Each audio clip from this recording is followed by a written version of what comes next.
নমস্কাৰ। আজি আগবঢ়াইছোঁ 1988 চনত প্ৰকাশ পোৱা কটনিয়ানৰ নিৰ্বাচিত গল্প এই গল্প সংকলনখনিত সন্নিৱিষ্ট হৈ থকা হেৰুৱা দিগন্ত নামৰ গল্পটো। গল্পটিৰ গল্পকাৰ ভুৱনেশ্বৰী মজুমদাৰ। আহকচোন শুনো। এজন লেখকৰ গল্প পঢ়িয়ে প্ৰেমত হাবুডুবু খাই থকা ৰুমা বৰবৰাই সঁচাকৈয়ে তেওঁৰ সেই প্ৰেমিকজনক লগ পালেনে? গল্পটো পঢ়ি শেষ কৰে মানে চকুপানীৰে ৰুমাৰ দুয়ো গাল উপচি পৰিল। ৰোমিঅ' জুলিয়েটৰ কাহিনীটোৰ দৰে এটি কাহিনী। অতি মনোৰম তাৰ আৰম্ভণি আৰু অতি কৰুণ তাৰ পৰিসমাপ্তিটো। ইমান ধুনীয়া গল্প মানুহে লিখিব পাৰে। প্ৰেমৰ কাহিনী ৰোমাই বহুতো পঢ়িছে, কিন্তু এই কাহিনীটো যেন সেইবোৰতকৈ বহুত বেলেগ। ইমান কৰুণ, ইমান হৃদয়গ্ৰাহী কাহিনী তাই আগে কেতিয়াও পঢ়া নাই। তাই একেবাৰে অভিভূত কৰি পেলালে। মেজখনৰ কাষতে তাই কিছুপৰ বহি থাকিল। ৰাতি 11 বাজি গৈছে। হোষ্টেলৰ প্ৰায় আটাইবোৰ ছোৱালীয়েই তেতিয়া বিচনাত। মেজৰ কাষৰ পৰা উঠি ৰুমা খিৰিকীখনৰ কাষলৈ গ'ল। খোলা খিৰিকীৰ পৰ্দাৰ ফাঁকেৰে হাচনাহানাৰ মধুৰ গোন্ধ এটি আহি গোটেই কোঠাটো সুবাসিত কৰি তুলিছে। পৰ্দাখন অলপ আঁতৰাই তাই বাহিৰলৈ চাই পঠিয়ালে। বৰ এন্ধাৰ। দূৰত ষ্ট্ৰীট লাইটবোৰে তলৰ অকণমান ঠাই পোহৰ কৰাৰ বাহিৰে গোটেইখন এন্ধাৰ। অ'ত ত'ত উৰি ফুৰা জোনাকী পৰুৱাবোৰে সেই এন্ধাৰক যেন আৰু গাঢ় কৰি তুলিছে। নিৰ্বাক নিশাৰ এই ভাৱগধুৰ আবেষ্টনীটোৱে তাইৰ মনটো আৰু সেমেকাই পেলালে। ৰুমাই আঁচলেৰে চকুপানী দুধাৰ মচি ল'লে।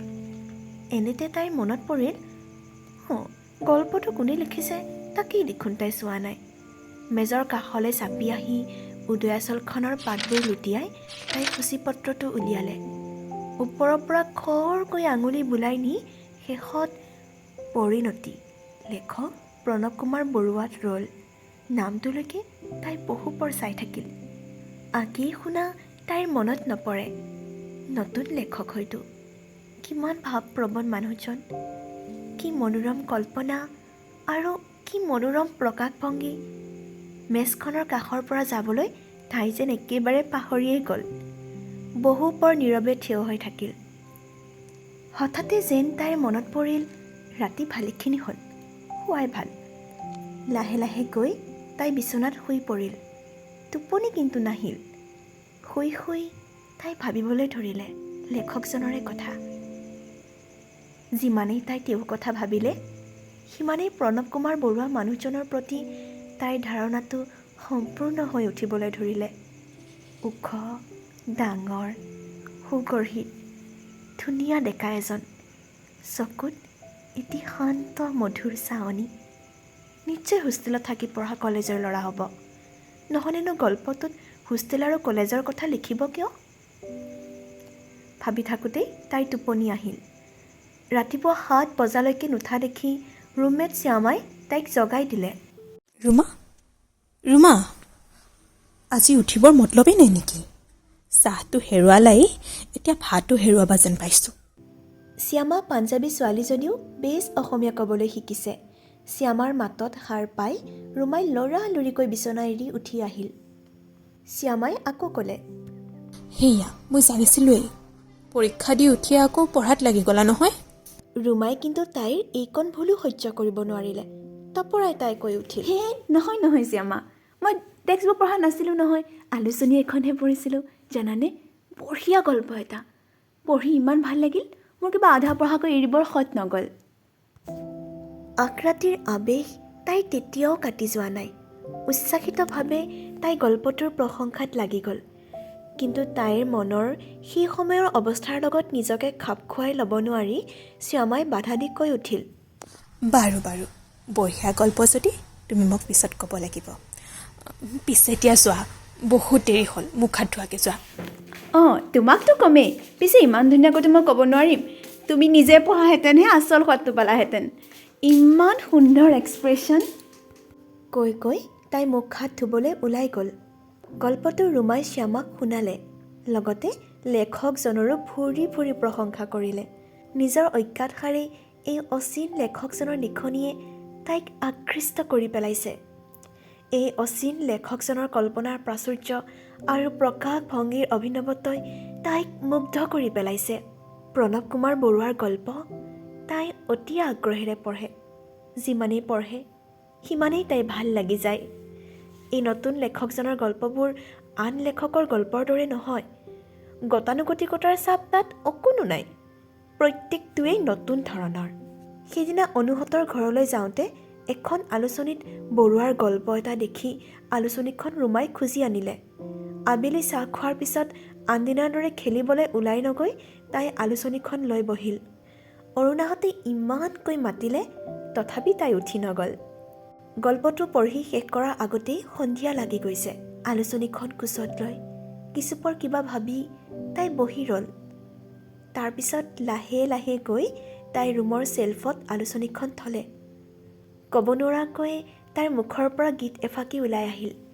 চিনাকি মোৰ মনৰ মানুহ, তোমাৰ বাবে জনম লভিছোঁ, তোমাৰ ঘাটৰ বিপৰীতে নাওখনি মোৰ বান্ধিছোঁ, তুমি চিনিছানে নাই মই নাজানিলোঁ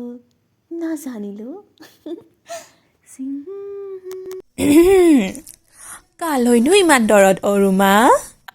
কালৈনো হ'ব আৰু তোলৈকে। এৰা, মোৰ নামটো আৰু প্ৰণৱ বৰুৱা নহয়। এই অৰুণা, একদম খবৰদাৰ, সাৱধানে কথা কবি কিন্তু। বেয়া পোৱা যেন দেখুৱালে যদিও মুখৰ ধুনীয়া হাঁহিটোৱে চকুজুৰি উজ্জ্বল কৰি তুলিলে ৰুমাৰ। আচলতে অৰুণাৰ কথাখিনিয়ে তাইক আনন্দই দিছিল।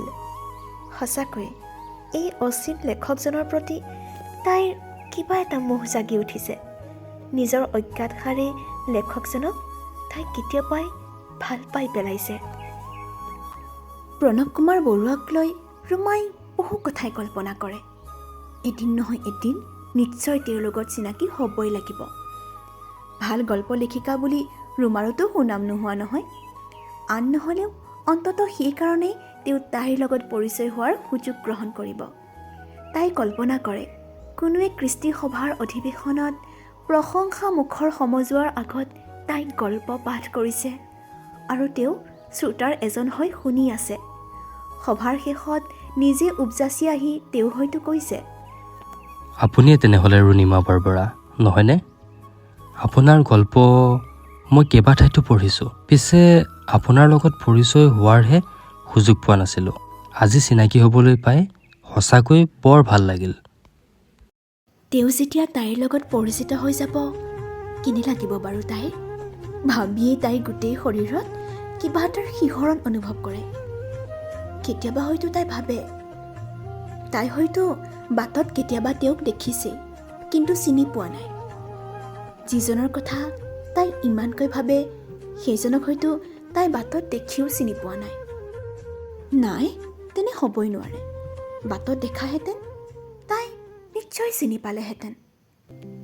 যাৰ কথা তাই ইমানকৈ ভাবে সেইজনক চিনাকি কৰি দিবলৈ তৃতীয় এজনৰ আৱশ্যক নাই। কেতিয়াবা হয়তো তাই আকৌ ভাবে এনেকৈ ভবা জানো তাইৰ উচিত হৈছে? তেওঁৰ বিষয়ে ভাবিবলৈ তাইতো কোনো অধিকাৰ নাই। কিন্তু তেনে ভাৱ আহিলে তাই অন্তৰৰ কোনোবাখিনি যেন ব্যথিত হৈ উঠে। তেনেকৈ তাই সৰহপৰ ভাবিব নোৱাৰে। মধুৰ কল্পনাৰে তাই তেনে ভাৱক সদায় আঁতৰাই ৰাখে। ৰুমাই যি কল্পনা কৰে, যি ভাবে সকলোবোৰ শ্যামৰ আগত উজাৰি দিয়ে। মাত্ৰ শ্যামৰ আগত। তেতিয়া তাই অলপ সকাহ পোৱা যেন অনুভৱ কৰে। তাতেই তাইৰ আনন্দ, তাতেই তাইৰ তৃপ্তি। ৰঙালী বিহু সংখ্যা উদয়াচলৰ চুটিগল্প প্ৰতিযোগিতাত ৰুমাই গল্পত প্ৰথম পুৰস্কাৰ পালে। আলোচনীখনেৰে সৈতে অৰুণা ৰুমাহঁতৰ ৰুমলৈ লৰি আহিল। ৰুমা, চাচোন তোৰ গল্পটোৱে প্ৰতিযোগিতাত প্ৰথম পুৰস্কাৰ পাইছে। এইটো চাচোন। হা, সঁচা? চাওঁ। দ্বিতীয় কোন হ'ল? এই বুলি ৰুমাই টান মাৰি আলোচনীখন অৰুণাৰ হাতৰ পৰা আনি চাবলৈ ধৰিলে। প্ৰথম হোৱা তাইৰ গল্পটোলৈ নেচাই তাই দ্বিতীয় হোৱা গল্পটোহে আগেয়ে বিচাৰিবলৈ ধৰিলে। অৱশেষত বাট লুটিয়াই পালেগৈ প্ৰণৱ কুমাৰ বৰুৱাৰ গল্প আহাৰৰ ৰাঙলী মেঘ এচপৰাই দ্বিতীয় পুৰস্কাৰ পাইছে। ৰুমাৰ গল্পই প্ৰথম পুৰস্কাৰ পালে। ৰুমাৰ ভাল লাগিল, কিন্তু তথাপি ক'ৰবাত যেন অলপ অসন্তোষ ৰৈ গ'ল। প্ৰথম হোৱাতকৈ দ্বিতীয় হোৱা হ'লেই যেন তাই বেছি সুখী হ'লহেঁতেন। প্ৰণৱ কুমাৰ বৰুৱাই প্ৰথম পুৰস্কাৰ পোৱা হ'লে তাই যেন বেছি ভাল পালেহেঁতেন। সম্পাদকৰ টোকাৰ পৰা পোৱা বৰুৱাৰ ঠিকনাত কণাৰ ফৰ্মুটিৰ দৰে এখনি অভিনন্দন পত্ৰ দিয়াৰ কথা তাই ভাবিলে। আকৌ ভাবিলে, ঠাট্টা কৰা বুলি ভাবে যদি তাত গৈ হোষ্টেললৈকে মাতি পঠোৱা যাওক, তেতিয়াহ'লে অভিনন্দন জনাবও পাৰিব আৰু তেওঁৰ সৈতে দেখা হোৱাৰো সুযোগ ঘটিব। তাই বৰুৱালৈ বুলি ধুনীয়া চিঠি এখনি লিখি পেলালে। তাৰপিছত নীলা খাম এটাত ভৰাই ওপৰত ধুনীয়াকৈ নাম ঠিকনা লিখিলে। চিঠিখনত চেণ্ট অকণমান ছটিয়াই দিবৰ মন গৈছিল, পিছে কিবা এটা লাজে আহি আপুনি ধৰিলে। এনেই খামটো বন্ধ কৰি দি তেতিয়াই সেইখন পোষ্ট কৰাই দিয়ালে। কিন্তু চিঠিখন পোষ্ট কৰি উঠি তাইৰ চিন্তা হ'বলৈ ধৰিলে। তেওঁ বা চিঠি পাই কি ভাবে? হোষ্টেললৈতো মাতিলে, পিছে আহে বা নাহে? আহিলে বাৰু পোনতে তাইক কেনেকৈ কথা আৰম্ভ কৰিব? নাই, লাজ তাই কেতিয়াও আহিবলৈ নিদিয়ে। এৰা, লাজটোৱেই তাই যত মানে অনৰ্থৰ মূল। লাজ লাগিলে তাই সকলো কথা পাহৰি যায়। কম বুলি ভবা কথাষাৰো ক'ৰবাত লুকাইগৈ।